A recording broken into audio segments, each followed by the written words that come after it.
এই মুহূর্তে ইডির উপর হামলার ঘটনার তদন্ত। মিনাখায় হাইওয়ের একটি রেস্তোরাঁতে সিবিআই হানা। ধৃতদের মধ্যে দুজনকে নিয়ে ওই রেস্তোরাঁতে সিবিআই আধিকারিকরা পৌঁছেছেন। হাইওয়ের ধারে রেস্তোরাঁতে তল্লাশি চলছে সিবিআই আধিকারিকদের। পিয়ালি মিত্র আমাদের প্রতিনিধি রয়েছেন আমাদের সঙ্গে। পিয়ালি, মিনাখা হাইওয়ের তে এই রেস্তোরাঁ কি কানেকশন রয়েছে এবং কি সূত্রে এই তল্লাশি? দেখো, অত্যন্ত গুরুত্বপূর্ণ এই তল্লাশি। তার কারণ এই প্রথমবার আমরা দেখলাম সিবিআই কোনো অভিযুক্তদেরকে নিয়ে অভিযানে এসছে এবং আজকের এই অভিযানটা অত্যন্ত গুরুত্বপূর্ণ। তার কারণ এই অভিযানে পুলিশের ভূমিকা নিয়ে আবার প্রশ্ন উঠছে। তার কারণ যে দুজনকে নিয়ে আসা হচ্ছে সেই দুজন হচ্ছে জেলা পুলিশের হাতে গ্রেপ্তার হওয়া 7 জনের মধ্যে 2 জন। তুমি জানো যে গত 2-3 দিন আগেই জেলা পুলিশ যে 7 জনকে ইডির ওপর হামলার ঘটনায় গ্রেপ্তার করেছিল, সেই 7 জনের মধ্যে 4 জনের পরিবার তারা অভিযোগ তোলে যে তারা এই ঘটনার সঙ্গে কোনোভাবে যুক্ত নয়। তারা কেউ রাজমিস্ত্রির কাজ করে, কে বাজারে গিয়েছিলেন। পুলিশ হঠাৎ করে তাদেরকে ধরে এবং এই ঘটনাতে তাদেরকে গ্রেপ্তার দেখায় এবং ধৃতরাও সিবিআইয়ের কাছে জেরাতে সেটা দাবি করে।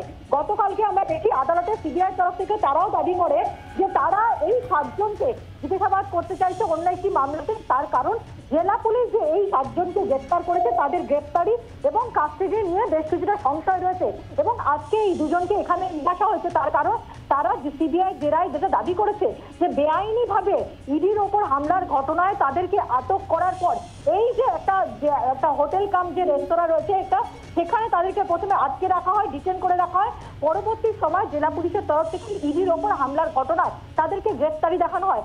আমরা দেখলাম যে ওই দুজনকে এখানে নিয়ে আসার পর কার্যত সিবিআই অফিসাররা একটা পুনর্নির্মাণ করলেন যে কোথা থেকে তাদেরকে নিয়ে আসা হয়েছিল, কোন ঘরে তাদেরকে রাখা হয়েছিল, সেই কার্যত পুরো পুনর্নির্মাণটা তারা করলেন। অর্থাৎ পুলিশের ভূমিকা নিয়ে প্রশ্ন হচ্ছে, যেখানে শাহজাহান শেখ 56 দিন ফেরত ছিল এবং পুলিশ একাধিক ব্যক্তিকে গ্রেপ্তার করেছিল বলে জানিয়েছিল, সেই যাদেরকে গ্রেপ্তার করেছে, যাদেরকে পরবর্তী সময় সিবিআই কাস্টডিতে নেয়, সেই গ্রেপ্তারি আদতে সঠিক গ্রেপ্তারি কিনা, আদৌ তারা এই ঘটনার সঙ্গে জড়িত কিনা, সেইটা নিয়ে সংশয় তৈরি হয়েছে এবং সিবিআই তরফ থেকে গতকালকে আদালতেও সেটা উল্লেখ করেছে যে যাদেরকে জেলা পুলিশ গ্রেপ্তার করেছে তাদের গ্রেপ্তারি এবং কাস্টডি নিয়ে সংশয় রয়েছে এবং সেই বিষয়ে অর্থাৎ তাদের বক্তব্য কতটা সত্যি, কোথায় তাদেরকে রাখা হয়েছিল, সেই সমস্ত যাবতীয় তথ্য এভিডেন্স কালেক্ট করার জন্য এবং কার্যটা পুনর্নির্মাণ করার জন্য 2 জন অভিযুক্তকে এই মুহূর্তে সিবিআই তদন্তকারী অফিসাররা এখানে নিয়ে এসে তদন্ত চালাচ্ছে।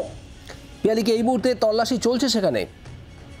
এখনো তল্লাশি চালানো হচ্ছে না। মূলত সিবিআই তদন্তকারী অফিসাররা প্রথমে এখানে যখন পৌঁছান, কোন গেট দিয়ে তাদেরকে নিয়ে আসা হয়েছিল যেটা তারা অভিযোগ করেছিলেন, জেলা পুলিশের অফিসাররা তাদেরকে ধরে আনার পর তাদেরকে এখানে একটি রুমে রেখেছিল।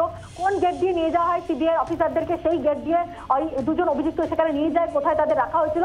এই মুহূর্তে আমরা যেটা জানতে পারছি পুরো স্টেটমেন্ট রেকর্ড করা হচ্ছে। তার পাশাপাশি এখানে যে এদেরকে ইল্লিগালি ডিটেইন করে রাখা হয়েছিল, জেলা পুলিশ ইল্লিগালি ডিটেইন করে রেখেছিল এবং পরবর্তী সময়ে তাদের গ্রেপ্তার করে বলে অভিযোগ হচ্ছে, সেই সংক্রান্ত যে তথ্য তারা যেখানে ছিলেন সেই সংক্রান্ত তথ্য এই হোটেল রেস্তোরাঁয় যে সিসিটিভি ফুটেজ রয়েছে সেগুলো সব। বাংলার আওয়াজ, বাঙালির আবেগ, জি 24 ঘন্টা।